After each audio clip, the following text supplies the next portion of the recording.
Okay, the topic for tonight comes into three categories. We've got in understanding how the Bible got to us today, you're going to ask, how was it transmitted? Before it ever came into English, how was it transferred from one generation to the next, and was it reliable? For there were centuries where it was just assumed that it wasn't. And then we've got to ask the question, how do we know, once we know about the basics of how it was transmitted, how do we actually know that it's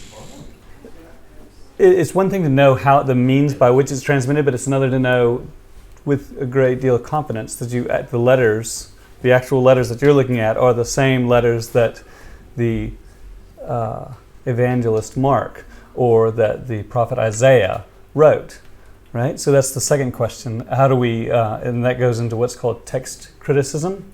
How do we feel confident that this is actually what was written down, even if we know in general the transmission process, even if we come to a point where we're convinced, as people were not 150 years ago, 200 years ago, that the transmission process is accurate. And I say people, I mean some of the more critical scholars in certain parts of Europe where the critical methods were first adopted.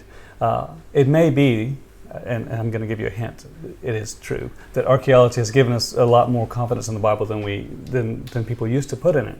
But even if we do know the transmission means by which is the methods by which it was transferred are reliable, can we feel totally confident that the letters are actually, if you get right down to the nitty-gritty, are they the same? And then finally, we might ask, well, if we feel confident that it was transmitted reliably and the letters line up in a reliable and accurate way, why on earth are there 35 or 50 or however many different translations? So then we'll look more quickly at the translations. I want to jump straight in to the first question of how was it transmitted, and we'll start with the oldest part of the Bible, the Old Testament.